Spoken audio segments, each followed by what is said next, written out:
पर गाड़ी पहले होगी तो इनको विचार आया होगा ना बाबा। कोई चीज का ख्याल आया गाड़ी खरीदने का भी, तो वो घटना घट के होगी तो ख्याल आया बाबा उसको। नहीं, वो तो विचार पहले आता है। और विचार जो है ना कई तरह के होते हैं। एक तो विचार आते हैं प्रोजेक्शन के, किसी के देख के ऐसा विचार, वो नपुंसक विचार। विचार भी दो तरह के होते हैं। अगर विचार तुम्हारा वाकई तुम्हारी ज़रूरत के हिसाब से और भीतर से निकला है तो दुनिया की कोई ताकत नहीं रोक सकती उसे पूरा करने। वो पूरा अस्तित्व उसका सहयोग करने लगता है। ऐसा हमने तो पूरा विज्ञान देखा उसका। और जो नपुंसक विचार आते हैं, लोभ के, भय के और ऐसे, जो तो वो पूरे नहीं होते। पर बाबा ऐसा नहीं कि घटना पहले घट चुकी होती है, जैसे बोलते हैं भविष्य तो घट गया है, आप तो सिर्फ उसको देख रहे हो, तो इसलिए वो विचार आ रहा है कि जैसे शर्मा जी ने गाड़ी खरीदी तो गाड़ी तो खरीद चुके थे वो, बस इनको विचार आया फिर उन्होंने ले ली, ऐसा नहीं है बाबा? नहीं, वो तो अगर शाश्वत विचार आया तो उसी दिन गाड़ी खरीदी हो गई जिस दिन विचार आया था। वो असली विचार प्रोजेक्शन वाला नहीं, जरूरत का समझ से जो आया। एक तो समझ से आता है, एक हिपोक्रेसी से आता है। तो हिपोक्रेसी में क्या है कि हम ज़्यादातर किसी को दिखाना चाहते हैं, किसी को सताना चाहते हैं। तो ऐसे विचार जो होते हैं ना दिखाने दिखाने वाले, ये परमात्मा, हमने कल कहा ना कि परमात्मा बहुत सारी बातें होने ही नहीं देता। अगर सारी बातें हो जाए तो मर जाओ, तुम्हें पता नहीं है कि तुम्हारे साथ जो जरूरी है आज के आज वो तो पूरा हो रहा, वो विचार तुम्हारा पूरा हो रहा। और जिस दिन तुम्हारे लिए सच में जरूरत होगी उस दिन के लिए वो विचार इकट्ठे रहते हैं और किसी दिन सक्रिय हो जाते हैं और घट जाती है घटना। चीज तो विचार में ही आई, क्योंकि ये संसार पूरा विचार का खेल है। अगर विचार शून्य हो जाए तो ये संसार तुम्हें लगेगा ही नहीं है। तो भविष्य घटा हुआ नहीं है क्या? मतलब भविष्य घट चुका नहीं है क्या? ऐसा तो नहीं कहेंगे कि घट चुका है। भविष्य के निर्माता तुम हो। बाबा ओशो ने वो डिलावर लेबोरेटरी का उदाहरण दिया था कि वो फूल का क्रियाल फोटोग्राफी से फोटो लिया, तो वो बाद में वो खिल चुका था, बस हमें नहीं दिख रहा था। तो उन्होंने कहा कि भविष्य घट चुका है। वो बात भी सच है, उनकी बात भी सच है। लेकिन अगर तुम गुलाब के फूल में ऐसा मानो कि कमल का फूल निकल आए, ऐसा प्रोजेक्शन कर सकते हो तुम कि कमल का फूल निकल आए, तो तुम्हें कमल का फूल गुलाब के फूल में दिख जरूर जाएगा, विचार आएगा, लेकिन वो आएगा तो गुलाब का ही फूल, कमल का नहीं आएगा। इतना भ्रम मनुष्य को रहता है कि उसे सही विचार का पता नहीं कि वो गुलाब मांग रहा है कि कमल मांग रहा है। अब देख तो गुलाब रहा है और मांग कमल रहा, तो वो विचार जो है ना वो जो फोटोग्राफी है उसमें नहीं आएगा। और अगर इस विचार को मनुष्य को कोई वो एक्सरे मशीन से देखेगा तो वो बिल्कुल आएगा। वो मशीन निष्पक्ष देखेगी और तुम पक्षपात पूर्ण देखोगे उसे, तो तुम्हें तो घास के फूल से तुम राजी कहाँ से हो जाओगे। और अगर उसी को मशीन से देखो, मशीन ज्यादा ऑनेस्ट है। नहीं बाबा, जैसे उदाहरण के लिए हर आदमी का मरना तय है, मेरा भी मरना तय है, लेकिन मैं वो घटना घट गई क्या मेरे मरने की? मतलब वो फिल्म बन गई क्या बाबा? बिल्कुल बन गई। वो तुम मरोगे, तो टाइम का लेने देना नहीं है, लेकिन मरोगे। फिर वो मेरे हाथ में तो कुछ भी नहीं बचा बाबा। तुम्हारे हाथ में तो पहले भी क्या था? तुम्हारे हाथ में क्या था? तुमने ऐसा कौन सा कर लिया जो तुम्हारे हाथ में? सांस तो ले नहीं सकते, तुम्हारे हाथ में क्या? लेकिन विचार आते हैं अस्तित्वगत, वे भी तुम्हारे हाथ में का विचार पैदा करना, अस्तित्वगत आते हैं। तो कुछ तो अस्तित्वगत आते हैं, कुछ हिपोक्रेसी से आते हैं, मतलब देख देख के इधर का देखा उधर का देखा और विचार बन गए, ऐसे आते हैं। लेकिन हमारा सूत्र क्या है कि आज अपन इस गाड़ी में बैठे तो इतना दूर मत देखो, जो घट रहा है उसे सनातन मानो। तुम आगे के क्यों सोचते हो, आगे का विचार, जो विचार पूरा हुआ उससे तो जियो यार तुम, कि तुम अभी बैठे हो, जो विचार तुम्हारा पूरा हो रहा। अगर इसका सम्मान करोगे ना, जहाँ तुम बैठे हो इसका सम्मान करना सीखो, तो इसमें से जो विचार निकलेगा वर्तमान से, और वर्तमान को जितना आदमी गहरा के जीता है तो वो सम्मान करता है वो वर्तमान का, और जो वर्तमान का सम्मान करता है उसका भविष्य में भी सम्मान हो जाता है उसके विचार का। तुम आज के विचार को बिल्कुल नहीं जी रहे, जो पूरा हुआ तुम्हारा ही मांगा हुआ था। समझो मेरी बात, क्या कह रहा हूं कि जे हम गाड़ी में बैठे हैं, अब ये तुम्हारा विचार ही था जो पूरा हुआ है, बाकी बहाने हैं कि मुझे जाना तुम्हें जाना, कि अपन सब इकट्ठे हो गए 4 लोग। इसको ही जियो, ये सत्य है। और जब वर्तमान सत्य को जीता है तो उस सत्य में से जो विचार आता है वो सत्य से सत्य पैदा कर देता है। कभी कभी धोखे से तुम सत्य को जीते हो और उसमें से जो विचार आता है वो पूरा हो जाता है। और अगर तुम यहाँ नहीं जी रहे हो, यहाँ सपने में हो, तो वो विचार तुम्हारा नपुंसक है, क्योंकि तुम वर्तमान के विचार का सम्मान ही नहीं कर रहे। जिस जगह हो, जैसे अभी ध्यान में बैठे हैं, तो पूरा सम्मान ध्यान का, कीर्तन हो रहा तो पूरा उसको जियो। उसको जो जीता है उसके भीतर सत्य के साथ जुड़ना होता है। समझ रहे मेरी बात? सही बात। और फिर सत्य में से जो विचार आएगा वो तुमसे नहीं आएगा, सत्य में से आएगा, क्योंकि घटनाएं निश्चित ही पहले घटती हैं और बाद में जो क्रियान्वित हो जाती है, लेकिन वो वही क्रियान्वित होती हैं जो सूत्र मैंने कहा। वो मेरे जीवन में मैं अनुभव से कहता हूँ हर बार कि ऐसा विचार आता ही नहीं है जो पूरा ना हो, वही विचार आता, क्योंकि मैं इस मूवमेंट को इतना मजे से जीता हूँ कि ये पूरा है, इसके अलावा और कुछ है ही नहीं। तो फिर जो अस्तित्व को क्या कराना है वो विचार आएगा, मुझे नहीं करना, अस्तित्व को क्या कराना, वो विचार मेरे अंदर से पैदा होगा और वो उसका वातावरण बन जाएगा चारों तरफ से, वो पूरा हो जाएगा। तो इतना नगद है ये काम।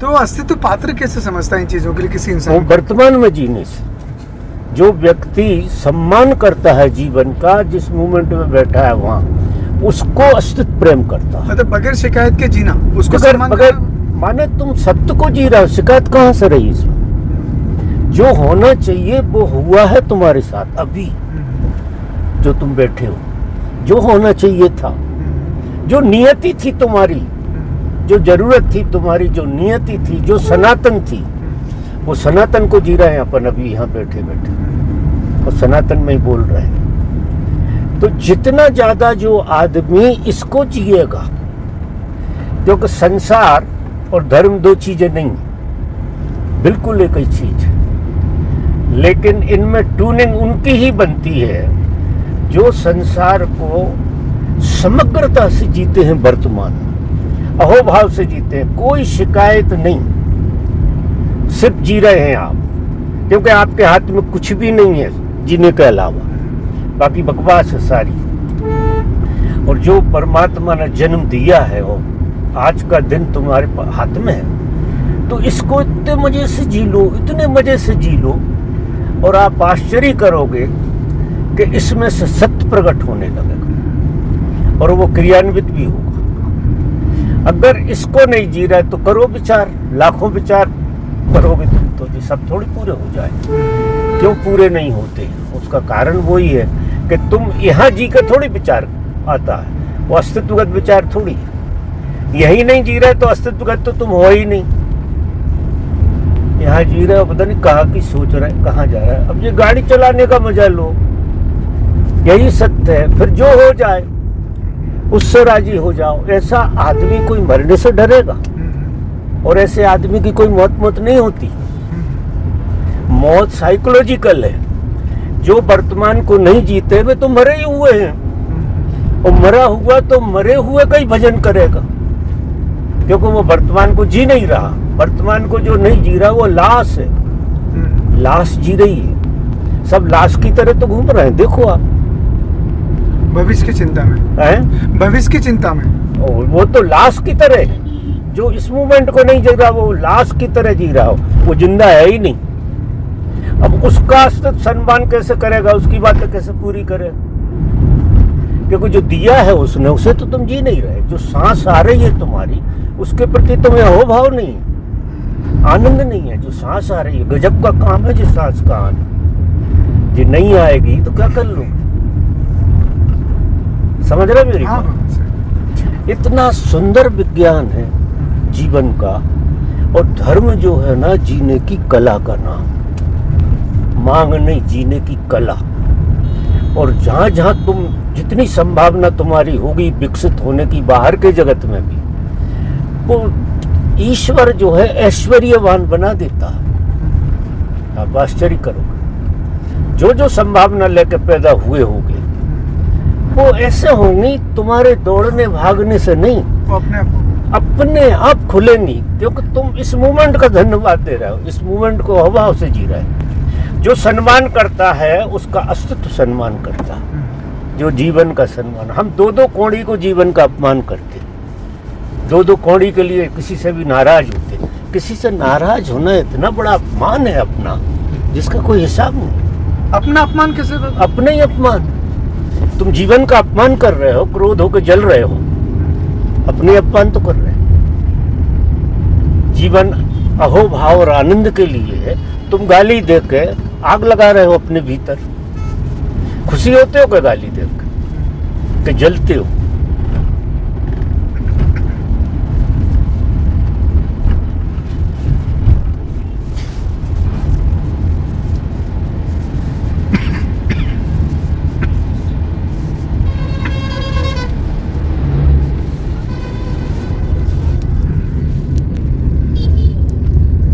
पानी की बोतल पीछे उसका आनंद ही अलग है। क्या आनंद की व्यवस्था करी है परमात्मा। जला को सुखाना, हाँ, फिर और पानी का को उपलब्ध कराना, क्या घटना है यार। जबरदस्त, सही बात है, जबरदस्त। और उसे उतनी समग्रता से आनंद लो उसका कि गजब का काम है, छोटी घटना नहीं है। बिल्कुल क्योंकि सिकंदर नहीं मिला तो मर गया, मर गया। कुछ मीठा लेके जाना है घर पे। मीठा में 4 तो डायबिटिक है। बांटने का मौका देता। सही बात है। इतना देता है कि मुझे बांटना ही पड़ता है। और जितना बांटो शर्मा जी उतना मिलता ही है। विज्ञान बड़ा ऐसे लोभ की दृष्टि नहीं है, वो नियम है। नियम है जी, सही बात है, नियम है। नदी भी खाली होती जाती है तो पीछे पानी आता है ना। हाँ, हुआ की झरें चलती रहती हैं, कितना ही निकाल। गर्मी तो नहीं लग रही आपको? पैदा हो जाए, ध्यान का वजन लेके ना जाए तो थोड़ी सरगम बनने लगती, लोगों को अच्छा लगने लगा। तो राजपीपले में शुरू किया था, तो यहाँ भी शुरू किया। तो 25 तरह से घुमा के करवा लो उनसे। वो मेरा लेक्चर का आगे से एक ही रहता, तुम्हें तुम्हारी तरफ जोड़ देना, वो मेरा धंधा है।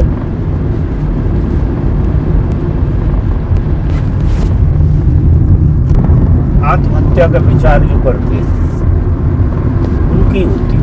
मतलब बाबा, आदमी अपने जीवन में कई बार आत्महत्या का विचार करता है। हाँ, कि मैं मर जाऊं। अच्छा, एक्सीडेंट उन्हीं लोगों के होते हैं? उन्हीं लोगों का होता है। और वो कभी कभी सनातन से वो विचार टकरा जाता है तो अस्तित्व पूरा कर देता है।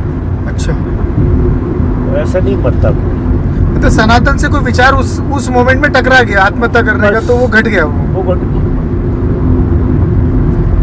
अब जैसे बाबा वो लेडी अभी अपन ने देखा उसकी डेथ हो गई, तो वो क्या परिवार वाले या हम लोग ने देखा नहीं नहीं गलत हुआ है तो एक्सीडेंट हुआ, तो बाबा वो दृष्टिकोण गलत है बाबा। वो तो कहने की बात है, गलत तो इस जगत में कुछ है ही।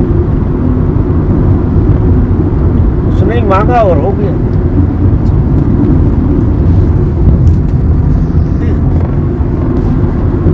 हमारे नजदीक से नजदीक आदमी की भी हम मृत्यु के बारे में सोच लेते हैं तो मर जाए यार। दूसरों के बारे में बाबा अपने गलत विचार सोचा। अभी आपने बोला कि हम आत्महत्या करने का विचार करते हैं कई बार, तो एक बार वो सनातन से वो विचार जुड़ जाता है। हाँ, तो आपका एक्सीडेंट होकर डेथ भी हो जाती है। दूसरे का भी अगर सनातन से निकलेगा हाँ। तो पूरा हो जाएगा। बहुत गहराई से अगर निकलेगा तो पूरा हो जाएगा। जिसे अपन कहते हैं कि बद्दुआ लग जाती है। हाँ। कभी कभी किसी के बहुत भीतर से बद्दुआ निकलती है और वो सनातन से अगर निकल गई तो तुरंत हो जाएगा काम। और ऐसा ही आशीर्वाद भी लगता है।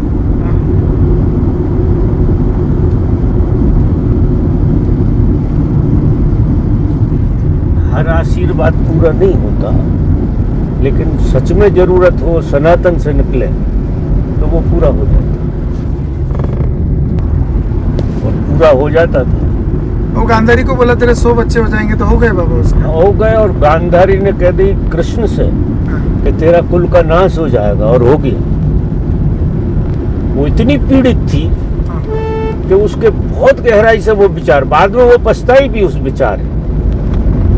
और उसके पति ने भी कहा कि तूने ये क्या कर दिया, लेकिन उसके हाथ में नहीं था। वो सनातन ने पकड़ा उस विचार को, पूरा हो गया। कृष्ण जैसे महायोद्धा का पानी देने वाला नहीं बचा।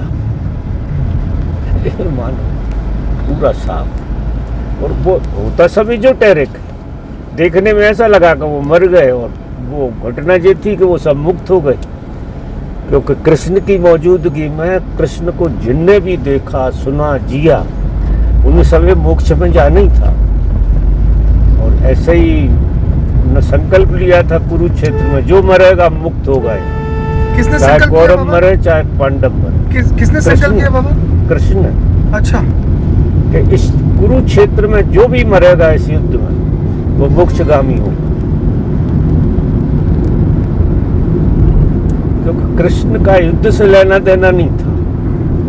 वो तो अवतरित इसलिए हुए कि बहुत लोगों का उद्धार होना था। अब किन किन घटनाओं से उनने उद्धार किया है। कंस को मार के, कंस को उकसाने में कृष्ण का हाथ, क्योंकि एक नियम होता है कि आती जब होती है तब हत्या करना चाहिए। अच्छा। हाँ। वो जरासंध जो है ना, उसने, वो क्या नाम था, शिशुपाल, कृष्ण ने माफ किया था कि 100 गालियां तेरी माफ। और वो नियति ऐसी आ गई कि 100 के ऊपर, मामा था उसका कृष्ण का।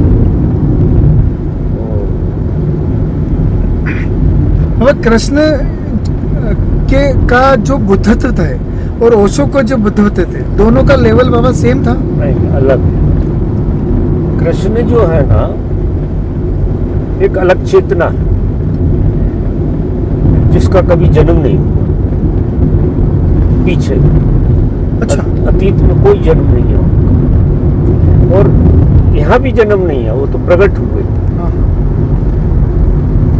ये सारे महापुरुष एक अलग बात है। और राम और कृष्ण की जो बात है ना, या शिव, ये तो अवतरित हुए, ये अवतरित, ये सीधे आते हैं। और ये प्रकृति के सारे नियमों के बाहर होते हैं, क्योंकि प्रकृति में से गुजरे ही नहीं। अच्छा। और ओशो जो है ना, बोध उन्हें घटा, लेकिन प्रकृति के जाल में तो रहे। लेकिन आपने भी कहा कि कृष्ण ने कहा कि कुरुक्षेत्र में जो मरेगा वो उपलब्ध होगा। हाँ। लेकिन आपने एक चीज को बाबा 2 बार कंफर्म किया था कि ओशो को जिन लोगों ने देखा या ओशो की नजर जिससे मिली है, वो 3 जन्म तक वो बचेंगे नहीं। बिल्कुल। तो बाबा कुरुक्षेत्र वाली बात ये सेम है क्या बाबा? ऐसा होगा क्या बाबा? कुरुक्षेत्र में ज्यों का त्यों हो गया। और इसमें उन्होंने कहा कि कम से कम 3 जन्म। अब 3 जन्म में क्या बात होती है? अगला जन्म आपका 1 लाख साल बाद हो।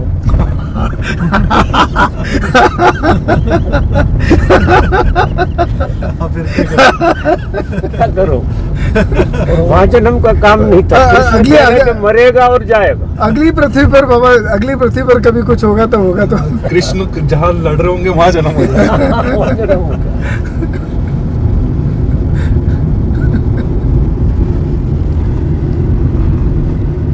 कृष्ण बहुत अनूठी घटना है जगत की। तो वो कहते हैं वो कहीं ना कहीं हमेशा शाश्वत अवतार लेते ही रहते किसी न किसी ग्रह पे। सब उनके ही रूप में अवतार। मेरे अंदर भी कृष्ण का ही अंश उपलब्ध हुआ।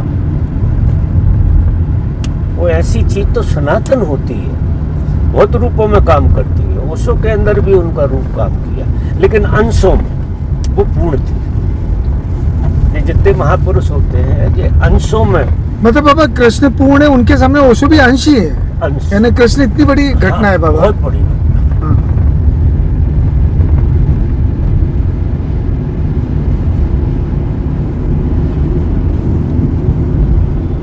लेकिन कृष्ण काम नहीं आती, आएंगे ओशो काम। वो ब्रिज बनता है ना, क्योंकि इतने हाई है वो, अभी इतने अदृश्य हैं कि तुम उन्हें पकड़ नहीं सकते। और कृष्ण ओशो जो है बिल्कुल जमीन पे, और मैं तो और भी ज्यादा जमीन पे हूँ, शरीर में हूँ। तो काम में तो वो आए जो हाथ पकड़ ले। आपको कृष्ण से हाथ पकड़ना, यानी इतनी आपकी योग्यता होगी तो आप कृष्ण के हाथ में आए। वो दूर के बहुत हुए, और वो युगों में नीचे आते हैं जब अति हो जाती है ना। अब ये हिंदू मुसलमान चल रहा है या जो भी चल रहा है, जब ये इतनी अति आएगी कि हाहाकार मच जाएगा, तो किसी रूप में फिर वो प्रकट हो जाए। बाबा आप तो कृष्ण के बाल सखा थे, आपने बताया था। हाँ। आप उनके दोस्त थे बाबा। अब कुछ जो भी कहो, लेकिन कृष्ण को मैंने देखा है, लाइव देखा बाबा उस लाइव। टाइम। और दोस्त की तरह देखते हैं ना, तो उस समय दोस्त की तरह रह जाती। हाँ। अंश हो जाता है, लेकिन चूक तो जाते ही। लेकिन आपने बाबा कोई नाम भी बताया हुआ कि मैं वो हूँ कृष्ण का, मेरा बाल सखा था। उन बातों से क्या लेना देना है, वो तुम्हारे काम की नहीं, मेरे काम। लेकिन महिमा तो कृष्ण की ओशो ने बताई मुझे। उनके साथ रह के भी महिमा थोड़ी समझ में आई। महिमा तो अंदर के चक्षुओं से समझ में आती।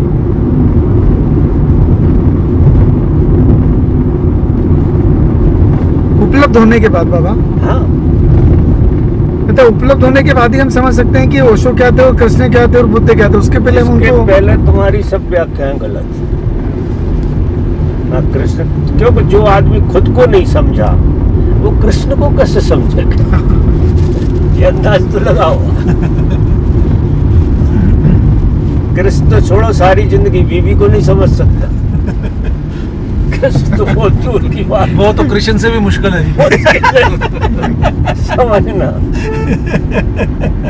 कृष्ण को तो समझ ले शायद, और बीवी को नहीं समझ। घर में शरबत बनवा दूं थोड़ा ठंडा। हाँ, तपस्या करते थे तो वो टेलीपैथी करते थे, और 10 रुपए का रिचार्ज कराना पड़ता है बातचीत में। तो जीवन इतना आसान हो गया। बहुत सारे।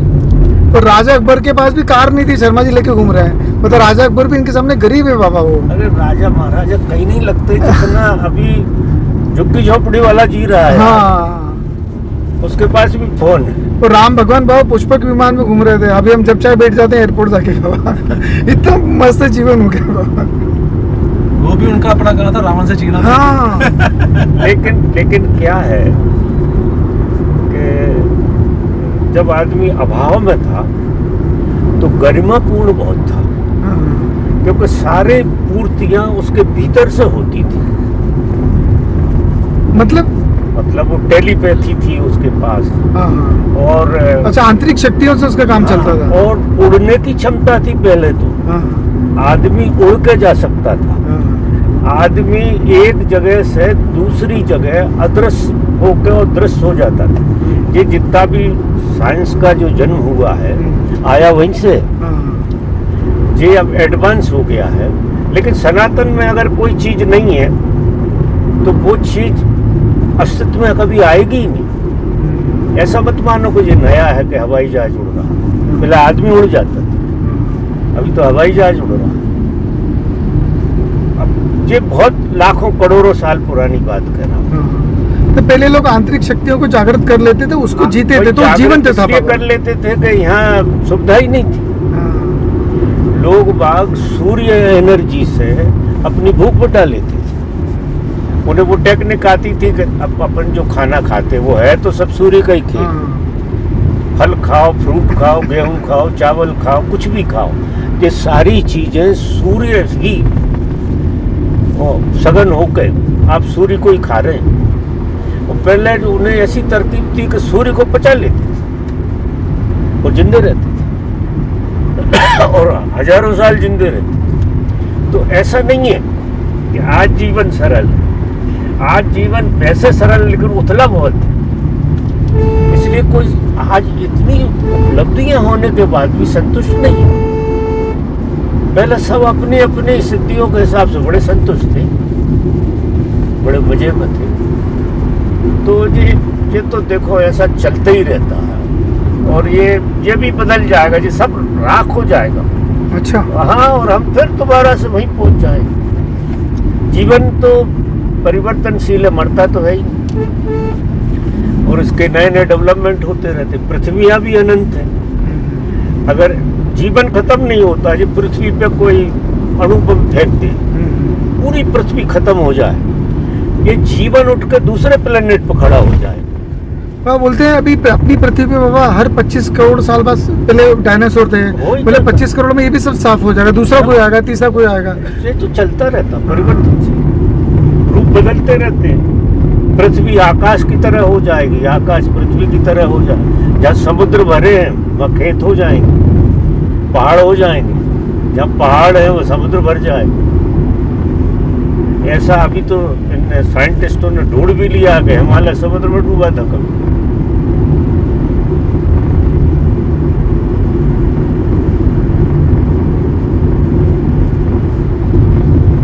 तो तुम जहाँ हो भाई ठीक हो, जहाँ हो हम बहुत मजे से जी सकते हो, क्योंकि जैसी जरूरत है अभी वैसा आविष्कार हो रहा। अभी ऐसी जरूरत है और उस समय ये चीजें नहीं थी, तो जो जरूरत थी वो आविष्कार था, वो आंतरिक शक्तियों का आविष्कार था। अभी थोड़े ही दिन पहले की बात है, जो महाअवतार बाबा की कहानी, वो अगर उसे पढ़ो तो वो मनुष्य की क्षमता देखो उसमें कितनी। महाअवतार बाबा क्या करते थे बाबा? वो तो सब कुछ कर लेता था। अच्छा, मुझे योगानंद हुए ना, इनके गुरु के गुरु मतलब 4-5 पीढ़ी पहले। हाँ, हाँ। तो लहरी बाबा हुए हैं, तो कोई दूसरे बाबा हुए। लेकिन अब उन बाबाओं की कोई क्रेडिट नहीं है, क्योंकि हवाई जहाज मिल गया है। हाँ। तो इतनी तपस्या कौन करे, सहजता से जाओ ना। तो रामकृष्ण ने कहा कोई ने पानी में तैरना दे, चलना दिखा दी। तो रामकृष्ण कह रहे 2 पैसे ही कहे तो काम, इतनी मेहनत क्यों करो। 2 पैसा में नाव में बैठ जाओ, उस तरफ चले जाओ। अब नाव में बैठ के अगर तुम वहां से चले जाते हो, तुम में वो क्षमता ही पैदा नहीं होगी कि तुम पानी में चल सकते हो। अरे बाबा, राजा अकबर भी चिट्ठी भेजता था तो आगरा से इंदौर 3 महीने में पहुंचती थी। हाँ? अभी एक SMS करो तो अमेरिका पहुंचता है बाबा 1 सेकंड में। और क्या, 1 सेकंड नहीं लगता बाबा अमेरिका में मैसेज पहुंचने में। मर जाते थे, चिट्ठी लेकर फोला पड़ जाते। तो कोई वो जरूरत थी, ये समझिए कि जीवन और ढंग। पर बाबा अभी हर आदमी के पास सम्राट की जिंदगी से ज्यादा सुविधाएं तो हैं बाबा, लेकिन नंगा बहुत हो गया। हाँ। खाली बहुत, उतला बहुत। आदमी में सब कुछ बढ़िया है, मोहब्बत नहीं है। हाँ। वो बड़ी भारी कमी है। और मोहब्बत आती भीतर के भराव से। मोहब्बत की इतनी कमी है, कुछ पूछो। घरों में मोहब्बत नहीं है, परिवारों में मोहब्बत नहीं है, स्कूलों में मोहब्बत नहीं है, क्योंकि भराव है ही नहीं। तो मोहब्बत खाली ठीक रहा, कहाँ से मोहब्बत करे। तो भराव कैसा आता है बाबा? अब जीने से, वो जो मैंने सूत्र बताया, वर्तमान कुछ और जो सुविधा हो और भीतर भरा हो। देखो क्या आनंद है, इसको जंगल में मंगल कहे।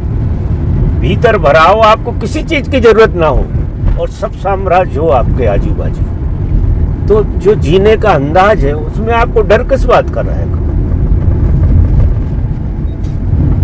क्योंकि आपको जरूरत ही नहीं है, वो सब कुछ है आपके पास, और आप तो बहुत मजे में बिना किसी चीज के भी जी रहे हो। फिर जो चीज है उसको भी जी लो, धन्यवाद देते हो।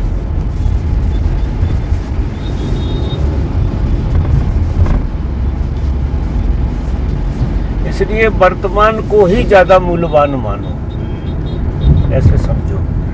अपने लिए तो वही काम का है यार, लहरी बाबा थोड़ी काम यहाँ बैठे हैं जो यहाँ उपलब्ध है वही काम का, तो इसकी बात करें बजाय लहरी बाबा। तो वो लहरी बाबा, ये आपने अभी जितने बड़े बड़े नाम बताए बाबा, इनकी जगह पे लोग अभी जाते हैं, जैसे वो उनके आश्रमों में जाते हैं, तो बाबा अब तो वो नहीं है, लेकिन क्या उनको फर्क पड़ता है बाबा इन जगह जाने से? अब जैसे कोई लहरी बाबा के आश्रम गया कि नहीं यार वो इतने बड़े संत थे, तो उसको भीतर का विकास होता है बाबा इन जगहों पे जाने से? या जैसा भी लोग पूना आश्रम में जाए, ओशो के वहाँ आश्रम में, तो उसको मदद मिलती है बाबा?